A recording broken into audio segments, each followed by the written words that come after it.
पड़ा है बेसुध।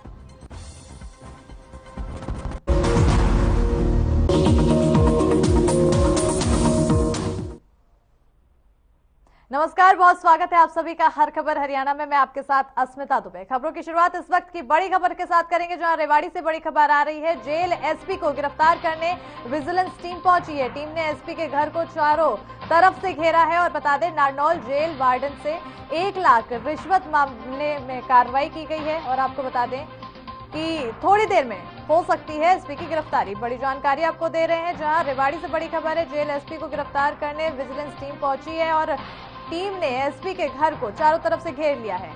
रिश्वत के मामले में ये कार्रवाई की जा रही है। 1 लाख की रिश्वत का मामला बताया जा रहा है। और आपको बता दें कि थोड़ी देर में गिरफ्तारी हो सकती है। तस्वीरें आपको दिखा रहे हैं, जहां विजिलेंस की टीम जेल एसपी को गिरफ्तार करने के लिए पहुंची है। और बता दें कि चारों तरफ से घर को घेर लिया है। और बता दें कि नारनौल जेल वार्डन से 1 लाख रिश्वत लेने का मामला सामने आया था। और इसी मामले में कार्रवाई करते हुए अब टीम मौके पर पहुंची, उनके घर को घेरते हुए। बता दें कि थोड़ी देर में एसपी की गिरफ्तारी हो सकती है। बता दें कि रिश्वत मामले में रेवाड़ी जेल एसपी शामिल है। ऐसे में अब विजिलेंस टीम लगातार कार्रवाई कर रही है। कार्रवाई करते हुए उन्होंने छापेमारी शुरू कर दी है। घर को चारों तरफ से घेर लिया है टीम ने एसपी के। और नारनौल जेल वार्डन से 1 लाख रिश्वत लेने का पूरा मामला बताया जा रहा था, जिसके तहत अब टीम ने अपनी कार्रवाई शुरू कर दी है। थोड़ी देर में एसपी की गिरफ्तारी भी हो सकती है। फिलहाल टीम वहां पर पहुंच चुकी है और घर को चारों तरफ से घेर लिया गया है। रिश्वतखोरी का मामला सामने आया है। नारनौल जेल वार्डन से 1 लाख रिश्वत लेने का मामला था, जिस पर कार्रवाई करते हुए पुलिस की टीम पहुंची। और इसी खबर पर ज्यादा जानकारी के लिए हमारे साथ महेंद्र भारती जुड़ चुके हैं। महेंद्र, पुलिस की टीम पहुंच चुकी है, घर को चारों तरफ से घेर लिया है, पूरा मामला क्या है? जी, मैं आपको बता देना चाहूंगा कि ये रिश्वत लेने का मामला था, क्योंकि एक नारनौल जेल में कुख्यात अपराधी है जो 302 की सजा काट रहा है। उसको घर जैसी सुविधा मुहैया कराने के लिए पुलिस यहाँ जो जेल अधीक्षक जो है रेवाड़ी के अनिल जांगड़ा, जिनका अतिरिक्त चार्ज जो है नारनौल का भी है, और वो उनसे रिश्वत मांगी गई थी 1 लाख रुपए की। इस 1 लाख की रिश्वत के पुलिस गुड़गांव की विजिलेंस टीम ने गुड़गांव नारनौल में छापेमारी की गई थी। छापेमारी करते समय वो 1 लाख रुपए के साथ रंगे हाथों कई लोग वहां से गिरफ्तार किए गए थे। जब उन गिरफ्तार किए आरोपियों से पता चला तो यहाँ जेल अधीक्षक जो अनिल जांगड़ा है, उनका नाम भी शामिल आया है। और इस नाम सामने आने के बाद जो विजिलेंस की टीम ने आज सुबह 4 बजे यहाँ रेवाड़ी निवास पर उनके दबिश दी गई थी। लेकिन 4 घंटे की कड़ी मशक्कत के बाद विजिलेंस टीम को जेल सुप्रीडेंट जो अनिल जांगड़ा नहीं मिले और वहां से उन्हें खाली बैरिंग लौटना पड़ा है। अभी वो कह रहे हैं इसकी जांच और लंबी चलेगी, लेकिन अभी उनका अनिल जांगड़ा जो जेल अधीक्षक है, उनका कुछ पता नहीं है। सुबह यहाँ आकर पूछताछ के बाद घर के लोग, बाकी लोगों ने बताया कि वो सुबह कल एक दिन पहले ही यहाँ से निकल चुके हैं। लेकिन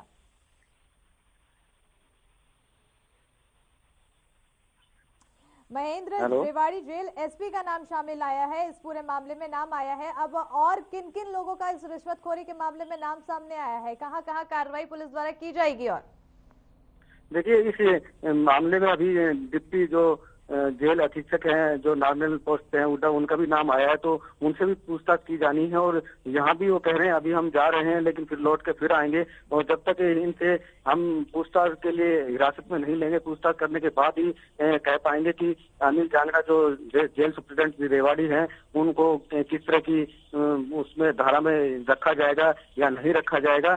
अभी यहाँ से टीमें, विजिलेंस की टीमें निकल रही हैं, क्योंकि उनको अभी कुछ भी नहीं मिला। 4 घंटे की कड़ी मशक्कत के बाद खाली लौटना पड़ रहा है। जी महेंद्र, और एसपी की गिरफ्तारी की बात भी कही जा रही थी, उसको लेकर क्या कुछ अभी जानकारी है? जी, मैं आपको बता देना चाहूंगा कि जेल अधीक्षक जो है एसपी अनिल जांगड़ा को गिरफ्तार करने गुड़गांव विजिलेंस की टीम पहुंची थी, लेकिन दबिश के बाद 4 घंटे की कड़ी मशक्कत के बाद भी निवास की उनके घर की गहनता से जांच की गई है और काफी देर तक उन्होंने अपना दरवाजा नहीं खोला। जब उनके वकील यहाँ मौके पर पहुंचे तो वकीलों के जरिए ही दरवाजा खोलकर पुलिस को अंदर प्रवेश करने दिया गया। जब पुलिस ने छानबीन की और घर के बाकी लोगों से पूछताछ की तो उन्होंने बताया कि वो तो कल एक दिन पहले ही यहाँ से निकल चुके हैं और उनको ये नहीं पता वो कहाँ गए हुए हैं। तो अभी विजिलेंस अधिकारी का कहना है कि इसमें फिर से दबिश दी जाएगी, क्योंकि तफ्तीश शामिल करना बहुत जरूरी है। जब तक पूछताछ नहीं होगी तो कुछ भी कहा नहीं जा सकता है। पूछताछ के बाद ही जो तथ्य सामने आएंगे उसी तथ्यों के आधार पर पुलिस अधीक्षक जो अनिल जांगड़ा के खिलाफ कार्रवाई की जाएगी। बिल्कुल। और ये जो रिश्वतखोरी का मामला आया है, कहा जा रहा है कि रंगे हाथ रिश्वत लेते हुए इस पर कार्रवाई की गई है। ऐसे में पूरी जानकारी आखिर किसने दी, रंगे हाथ भी अगर किया गया है, कार्रवाई शुरू की गई है टीम द्वारा, तो कैसे उन्हें जानकारी लगी? 9 दिसंबर को विजिलेंस गुड़गांव यूनिट ने नारनौल जेल के रेड की थी। उस वक्त जेल वार्डन राजन ने को 1 लाख रुपए की रिश्वत लेते रंगे हाथों पकड़ा गया था। रिश्वत की रकम हरियाणा राजस्थान के नामी गैंगस्टर विक्रम उपपतला गुजर के खास गुर्गे संदीप उर्फ सिंधिया के भाई हंसराज ने ली थी और उस वक्त जेल के अन्य वार्डन गजय सिंह का नाम भी सामने आ रहा था। विजिलेंस ने गजय सिंह को भी गिरफ्तार कर लिया था। दोनों को सख्ती से पूछताछ के बाद नारनौल जेल ने डिप्टी सुप्रिंटेंडेंट कुलदीप हुड्डा व नारनौल जेल के अतिरिक्त का भी कामकाज देख रहे थे। रेवाड़ी के जेल सुप्रिंटेंडेंट अनिल जांगड़ा के नाम के भी मोहर लगाई थी, क्योंकि पूछताछ के बाद जो नाम अनिल जांगड़ा के सामने आया है उसी के हिसाब से विजिलेंस की टीम ने इस 7 PC एक्ट के तहत FIR दर्ज कर जेल वार्डन राजन व गजय सिंह के अलावा नारनौल जेल के डिप्टी कुलदीप हुड्डा को भी नामजद किया गया था। जैसे ही आज जांच के आगे बढ़ी तो जिला जेल अधीक्षक जो अनिल कुमार का नाम भी जुड़ गया था। उसी के आधार पर विजिलेंस की टीम जो है बुधवार की सुबह 8 यानी 4 बजे रेवाड़ी स्थित जेल सुप्रिंटेंडेंट अनिल निवास के घर रेड की और खाली लौट गई। बिल्कुल महेंद्र, तमाम जानकारी के लिए बहुत बहुत शुक्रिया। तो पुलिस द्वारा अब रिश्वतखोरी के खिलाफ तमाम तरह की हथकंडे अपनाए जा रहे हैं और उनके खिलाफ पूरी तरह से कार्रवाई की जा रही है। और इसी बीच पानीपत से बड़ी खबर आ रही है। आपको बता दें, जहां 3 दिन से लापता बच्ची का शव बरामद हुआ है। पोस्टमार्टम के लिए अस्पताल भेजा गया है शव को और मृतका के परिजन ने हत्या की आशंका जताई है। बता दें कि पुलिस ने हत्या का मामला इस पर दर्ज किया है और भंडारे में शामिल होने बच्ची गई थी, जिसके बाद बच्ची लापता हो गई थी। 3 दिन से बच्ची लापता थी और अब बच्ची का शव बरामद किया गया है और जो मृतका के परिजन है उन्होंने इस पर हत्या की आशंका जताई है, जिसके बाद पुलिस ने पूरा मामला हत्या का दर्ज किया है और पोस्टमार्टम के लिए शव को भेज दिया है अस्पताल। और साथ ही साथ आपको बताते चले कि ये बच्ची 3 दिन से लापता थी। तस्वीरें आपको दिखा रहे जहां पुलिस द्वारा कार्रवाई की जा रही है, क्योंकि 3 दिन से जो बच्ची लापता थी उसकी खोजबीन की जा रही थी। ऐसे में अब जब बच्ची का शव बरामद हुआ है तो इलाके में हड़कंप का माहौल मच चुका है और अब पुलिस द्वारा लगातार जांच की जा रही है, छानबीन की जा रही है। आखिर क्या वजह थी, किसने हत्या की या फिर क्या है पूरा मामला, उसकी पूरी जांच पुलिस द्वारा की जा रही है। हालांकि जो मृतका के परिजन हैं उनकी तरफ से ये आशंका जताई जा रही है कि ये हत्या का मामला है, जिसके बाद पुलिस ने इसी आधार पर मामला हत्या के नाम पर दर्ज किया है। हत्या के आधार पर यह मामला दर्ज किया गया है और अब छानबीन में जुट चुकी है पुलिस। वहीं अगर बता दें बच्ची के शव की, तो शव को बरामद करके पुलिस ने पोस्टमार्टम के लिए अस्पताल भी भेज दिया है। बता दें कि भंडारे में शामिल होने के लिए बच्ची गई थी, जिसके बाद बच्ची गायब हो गई।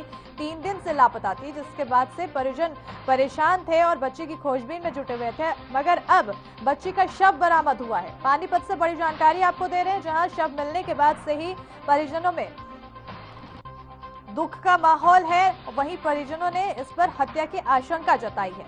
पोस्टमार्टम के लिए अस्पताल भेज दिया गया है शव को और वहीं पुलिस ने हत्या का मामला दर्ज कर लिया है।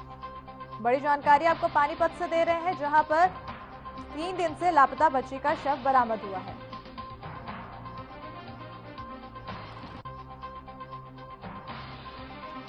मृतका के परिजनों ने हत्या की आशंका जताई है।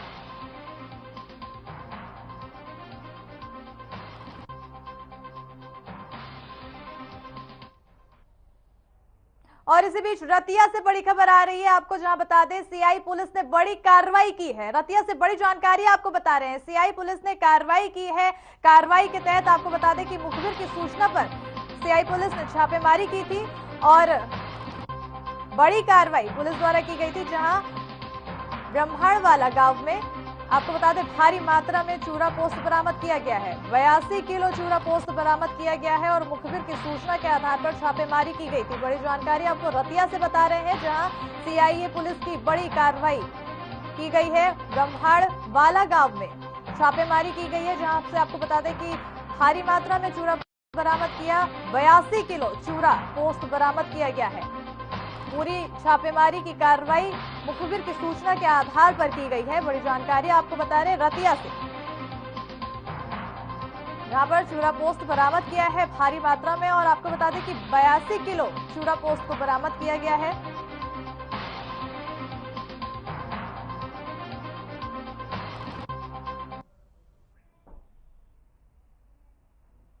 और इसी के साथ वक्त हो चला है छोटे से ब्रेक का, जल्द हाजिर होंगे।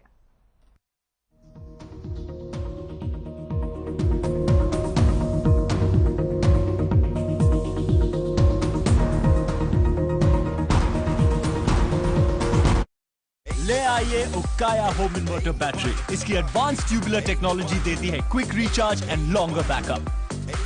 उक्काया, never stop India. Action TESA बॉयलो BWP बोर्ड खाते ही हमारे दांत गए टूट। हमारी तो फौजों के प्राण गए छूट। डालो उबलता पानी, कर दो नेस्त नाबूद।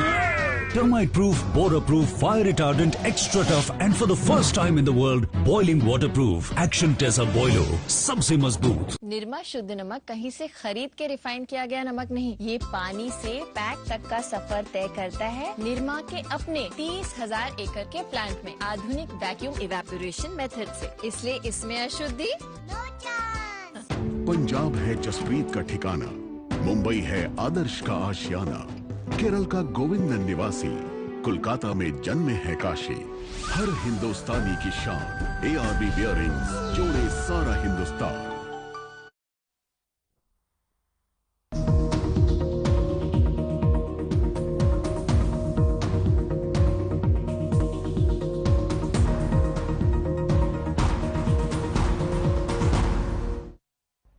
ब्रेक के बाद एक बार फिर स्वागत है। चलिए शुरुआत करते हैं खबरों की, जहां किसान दिल्ली की सीमाओं को छोड़कर जा चुके हैं और संयुक्त किसान मोर्चा ने आंदोलन को स्थगित कर दिया है, जिसके बाद दिल्ली पुलिस ने युद्ध स्तर पर बैरिकेडिंग हटाने का काम शुरू कर दिया है। और अब ये उम्मीद लगाई जा रही है कि आज से देश की लाइफलाइन कही जाने वाले नेशनल हाईवे 44 से दिल्ली में वाहनों की आवाजाही शुरू हो जाएगी। और इसी को लेकर हरियाणा के सोनीपत जिले के आला अधिकारी लगातार यहां का दौरा कर रहे हैं। सोनीपत के उपायुक्त ललित सिवाच और पुलिस अधीक्षक राहुल शर्मा के अलावा जिले के आला अधिकारी मंगलवार को सोनीपत दिल्ली कुंडली बॉर्डर पर पहुंचे और वहां पर व्यवस्थाओं का उन्होंने जायजा लिया। बता दें कि सोनीपत के उपायुक्त ललित सिवाच ने जानकारी देते हुए कहा है कि हमने नेशनल हाईवे 44 के सभी गड्ढों को भर दिया है और उम्मीद लगाई जा रही है कि बुधवार से दिल्ली में वाहनों की आवाजाही शुरू हो जाएगी। उन्होंने कहा है कि प्रदूषण के चलते एनजीटी ने कुछ कार्यों पर रोक लगा रखी है, जिसके चलते कई जगह से नेशनल हाईवे 44 को बनाना है और उसके लिए हम एनजीटी से और हाई कोर्ट से अनुमति ले रहे हैं। इसके साथ ही पानीपत के बोद्दावाल और खटखड़ टोल प्लाजा पर आवाजाही शुरू हो सकती है। वहीं अंबाला के शंभू बॉर्डर से किसानों की घर वापसी भी हो चुकी है। बता दें कि अब वहां भी टोल प्लाजा खोलने की कवायद शुरू कर दी गई है। तस्वीरें आपको दिखा रहे हैं जहां पर अब किसानों के घर वापसी के बाद जो उनका जो आंदोलन का जहां आंदोलनरत थे किसान, अब वो सड़क के अब खाली कराई जा रही है, जहां वहां पर बैरिकेडिंग्स लगा दी गई थी। 7 लेयर की बैरिकेडिंग्स लगाई गई थी, जिसके तहत पूरा रास्ता बंद हो गया था। अब उन सबको खोला जा रहा है। कवायद तेज है उस रास्ते को दोबारा से सुचारू रूप से चालू करने की। हालांकि उस रास्ते में अब गड्ढे भी भर चुके हैं, जिसके चलते अब लगातार प्रशासन अपनी तरफ से उसको दुरुस्त करने में लगा हुआ है। बढ़ते आगे, जहां भारतीय किसान यूनियन एकता की ओर से किसान आंदोलन की जीत की खुशी में कैथल रोड स्थित रिलायंस पेट्रोल पंप पर लंबे समय से चल रहा धरना खत्म करने से पहले सम्मान समारोह का आयोजन किया गया है, जिसमें आंदोलन के दौरान किसान आंदोलन का सहयोग करने वाले सामाजिक संस्थाओं, दानी सज्जनों, पत्रकारों और अन्य लोगों को सम्मानित किया गया है। वहीं धरने में मौजूद किसानों को संबोधित करते हुए यूनियन के ब्लॉक प्रधान प्रताप सिंह ने सभी सहयोगी सज्जनों के उनके ओर से दिए गए सहयोग के लिए भी आभार प्रकट किया है और कहा है कि किसान आंदोलन ने ये एक बार फिर साबित कर दिया है कि संघर्ष का दरवाजा हमेशा जीत की तरफ ही खुलता है।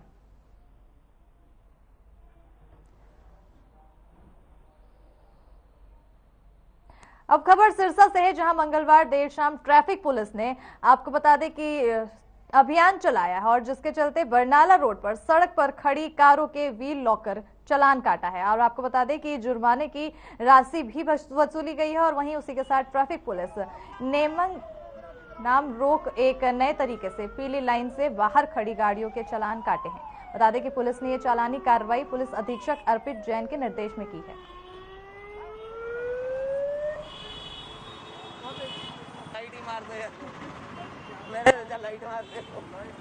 परसों सभी की मीटिंग ली थी तो उन्होंने कहा था कि हम 15 तारीख को स्पेशल अभियान चलाएंगे। जो 14-15 तारीख का साहब ने आदेश किया था भी शहर के अंदर जो अननेसेसरी गाड़ियां रोड पे खड़ी करके चले जाते हैं और पब्लिक परेशान होती है। जो आज हमने ये चालान काटने की प्रक्रिया शुरू कर दी है। जो कल 15 तारीख ने एसपी साहब ने कहा था कि पूरे सिरसा के अंदर बाजारों के अंदर सारा अभियान चलाया। बढ़ते आगे, जहां समालखा के गांव गढ़ी छाजू में सीएम फ्लाइंग की सूचना के आधार पर स्वास्थ्य विभाग ने छापा मारकर अवैध रूप से क्लिनिक चला रहे एक व्यक्ति को काबू में किया है।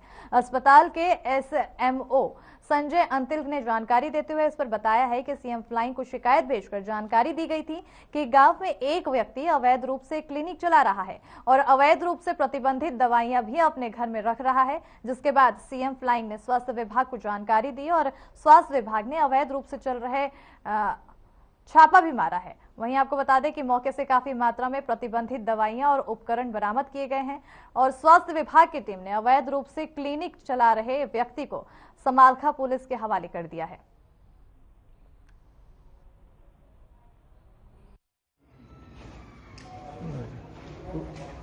मामला था, एक मिनट रुकना चाहिए। क्या कुछ मामला गढ़ी छाजू में? गढ़ी छाजू का जो है, इसमें सीएम उड़न दस्ते द्वारा एक शिकायत प्राप्त हुई थी उनको और उन्होंने एक शिकायत दी जो सीएमओ साहब ने मार्क करी हमारे नाम पे कि वहाँ पर छापा मारा जाए। तो वहाँ पर एक घर में क्लिनिक चलाते हुए राजपाल सन ऑफ बलवीर मिले हैं, जिसमें कुछ मेडिसिन मिली हैं जो कि प्रतिबंधित यूज़ नहीं होनी चाहिए इनके द्वारा, और कुछ जो इंजेक्शन यूज़ करे हुए और कुछ फ्लूइड्स की बोतलें मिली हैं। सर, ये कोई शिकायत पे थी क्या? हाँ जी, शिकायत की गई थी सीएम फ्लाइंग को। आपकी टीम में कौन कौन थी सर?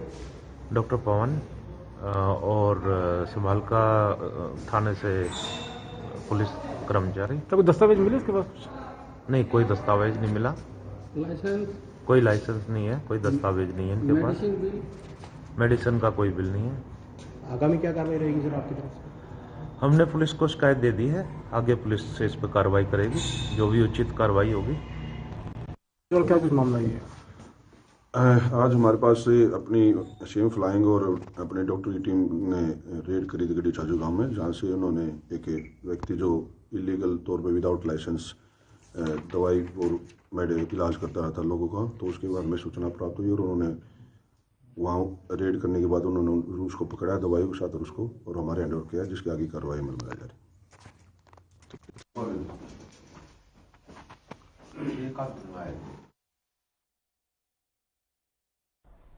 खबर अब भिवानी से है, जहां पुलिस ने विशेष अभियान चलाकर जिले भर में सार्वजनिक स्थानों पर हुड़दंग मचाने वालों और नशा करने वालों को पकड़ा है।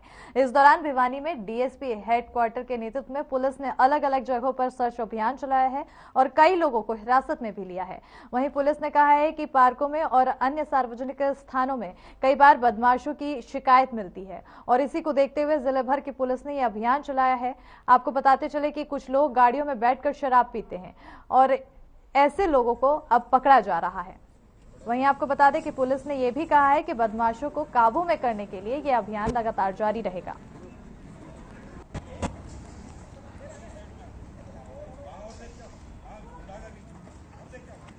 सर, क्या कार्रवाई की जा रही है? सार्वजनिक स्थानों के ऊपर जो व्यक्ति नशा करके हुड़दंगबाजी करते हैं या आम पब्लिक की जो पीसफुल जिंदगी है उसमें दखल देते हैं, उनके खिलाफ विशेष अभियान चलाया गया है। जो नशा बेचते हैं, तस्कर हैं, उनके खिलाफ भी विशेष अभियान चलाया और इसी के तहत जहाँ भी पब्लिक प्लेसेस के ऊपर जैसे पार्क है, सड़क है, होटल्स है, रोड के ऊपर कोई गाड़ियों में बैठ के शराब पी रहा है, जहाँ पब्लिक की आमदोरफ्त है, मेन मार्केट है, ऐसे स्थानों पर सभी पर तलाशी ली जा रही है और जो भी गलत काम करता पाएगा उसके खिलाफ।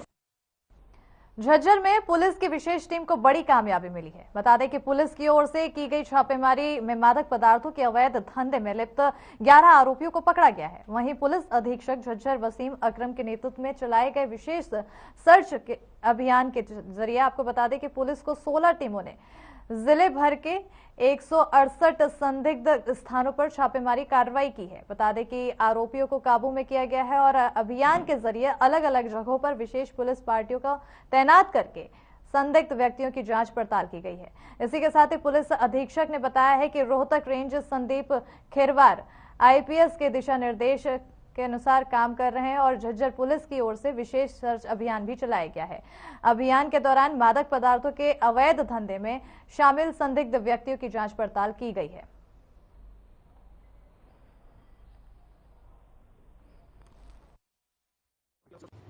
इम्प्रूवमेंट आया है और आप इस बारे में टोटल 11 लोगों को अरेस्ट किया है जी। अभी तक 11 मामलों में इसमें अरेस्ट किया गया। टोटल केस किए सर, ये रैंडम कार्रवाई की गई है अचानक से, इसमें कोई पहले प्रायर इन्फॉर्मेशन नहीं थी, मगर जो हमारे पास हमारा डेटाबेस है और जिसमें हमारी लिस्ट में लोग हैं कि ये संभावित लोग हैं जो कि इस तरह का काम करते हैं, उनके ऊपर कार्रवाई की गई थी।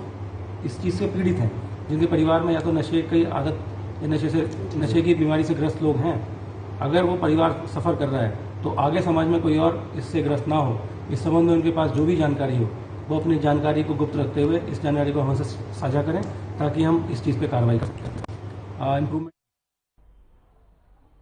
वहीं नलवा के गांव बाडिया ब्राह्मणान के ग्रामीणों को इन दिनों खतरनाक बीमारियों का डर सता रहा है। बता दें आपको कि गांव के मेन गली और इलाके में बड़े गड्ढों में दूषित पानी जमा हुआ है। ऐसे में ग्रामीणों के मुताबिक इस संबंध में कई बार अधिकारियों को शिकायत दी गई है, लेकिन कोई भी अधिकारी सुध लेने को तैयार नहीं है। इसी के साथ ही आपको बता दें कि ग्रामीणों ने मीडिया के कैमरे के सामने कुछ भी बोलने से इनकार किया है। हालांकि ग्रामीणों ने बताया है कि अगर वो कैमरे के सामने आकर अपनी समस्या या प्रशासन के खिलाफ बोलते हैं तो अधिकारी उन्हें तंग करते हैं।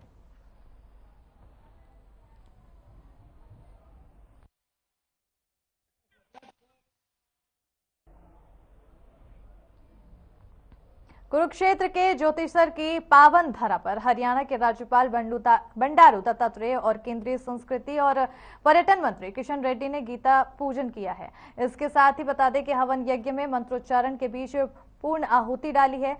इस पूजा अर्चना के बाद राज्यपाल और केंद्रीय मंत्री ने ज्योतिषर तीर्थ का अवलोकन करने के साथ साथ भगवान श्री कृष्ण के विराट स्वरूप के भी दर्शन किए हैं। बताते चले कि अंतर्राष्ट्रीय गीता महोत्सव में गीता जयंती के पावन पर्व पर हरियाणा के राज्यपाल बंडारू दत्तात्रेय और केंद्रीय संस्कृति एवं पर्यटन मंत्री किशन रेड्डी मुख्य अतिथि के रूप में पहुंचे हैं।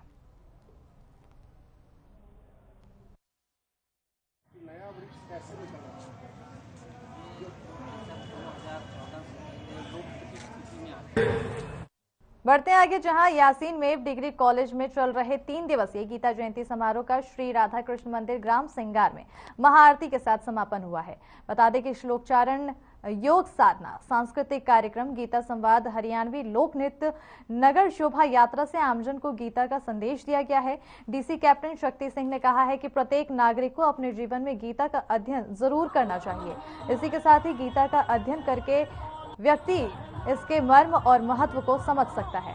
बताते चले कि गीता हमारे कड़-कड़ में शामिल है और सभी को इसके संदेश को अपने जीवन में आत्मसात करना चाहिए। सुपुत्री बलजीत, राजकीय वरिष्ठ माध्यमिक विद्यालय इंड्री, ये सारे प्रतिभागी लाइन अप हो जाए ताकि हरियाणा की कर्म भूमि से दिया गया, ये हमारे लिए बहुत ही गौरव और सम्मान की बात है।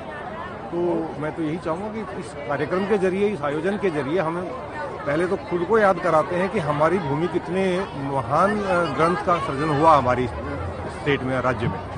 और ये ग्रंथ जो है केवल किसी एक धर्म विशेष का ना होकर के पूरी इंसानियत के लिए एक संदेश है। ये इंसान को जीवन कैसे यापन करना चाहिए, ये सभी के लिए एक बहुत अच्छी भेंट हरियाणा की भूमि से उपजी है और इसके ऊपर हमें सबको गौरव का एहसास होना चाहिए। We should feel proud of कि हम हरियाणा के हैं और हमारे यहाँ भगवान श्री कृष्ण ने कुरुक्षेत्र के युद्ध क्षेत्र में भगवद गीता का उपदेश किया।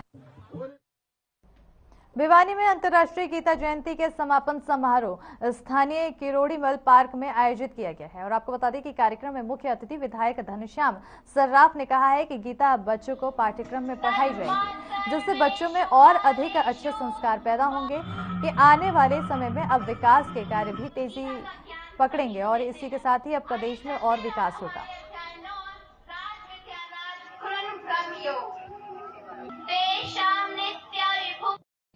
मैं ये जो गीता जयंती महोत्सव का अंतर्राष्ट्रीय जो कार्यक्रम 2021 का समापन कार्यक्रम भिवानी में बड़ी श्रद्धा पूर्वक और ऐसे ऐसे कलाकारों ने यहाँ प्रस्तुतियाँ दी हैं जिससे समाज के लोगों का दिल अच्छी तरह उनके अंदर तक बात उतरने की बात होती है, वो बात यहाँ से हुई है। मैं सभी कलाकारों का और सभी जो रथ पे सवार होके पूरे शहर का भ्रमण करके आए, उन बच्चों का जो झांकियाँ यहाँ प्रस्तुत की गई, जो नृत्य के कार्यक्रम या गायन के कार्यक्रम यहाँ से हुए, वे सभी एक अच्छी क्वालिटी के प्रोग्राम्स थे।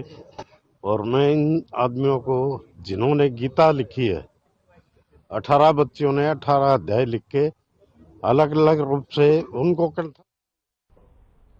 धर्मनगरी कुरुक्षेत्र में अंतर्राष्ट्रीय गीता महोत्सव अवसर पर सन्निहित सरोवर में दीपदान हुआ है, तो वहीं ब्रह्म सरोवर में महाआरती हुई है। और बता दें कि इन कार्यक्रमों में हरियाणा के राज्यपाल बंडारू दत्तात्रेय, केंद्रीय पर्यटन मंत्री किशन रेड्डी, बीजेपी प्रदेश अध्यक्ष ओपी धनखड़ ने शिरकत की है। इस अवसर पर ओपी धनखड़ ने कहा है कि दीपोत्सव खुशी की अभिव्यक्ति का सर्वोत्तम माध्यम है। जब हमें दिल से खुशी होती है तो हम दीपोत्सव करते हैं।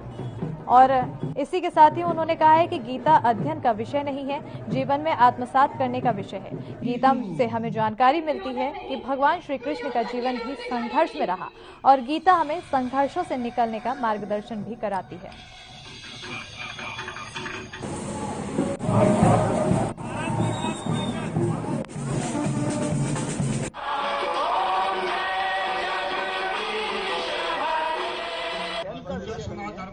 गीता को आप अपनाते हैं तो आप ऐसा जीवन जी सकते हैं जैसे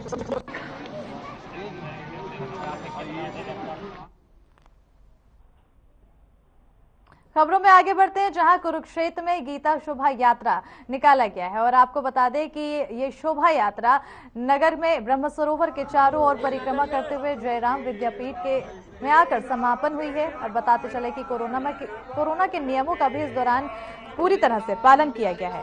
बता दें कि इस बार शोभा यात्रा का मार्ग संक्षिप्त किया गया और इस दौरान सैकड़ों की संख्या में श्रद्धालु वहां पर मौजूद रहे। साथ ही विद्यापीठ के ट्रस्टी भी इस दौरान शामिल हुए थे।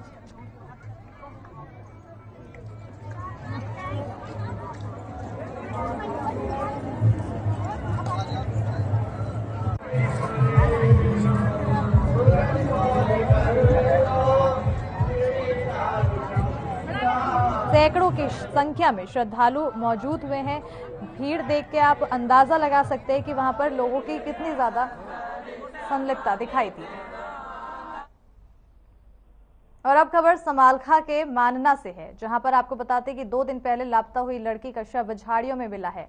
वहीं गांव से खलीला जाने वाले रास्ते पर पावर हाउस के पास लड़की का शव देखकर गांव वालों में दहशत का माहौल बन गया है। इसी के साथ ही ग्रामीणों ने इसकी सूचना पुलिस को दी। मौके पर पहुंची पुलिस ने शव को कब्जे में लेकर पोस्टमार्टम के लिए भेज दिया और मृतक युवती के पिता के बयान पर अपहरण का केस दर्ज कर लिया गया है और तलाश शुरू कर दी गई है।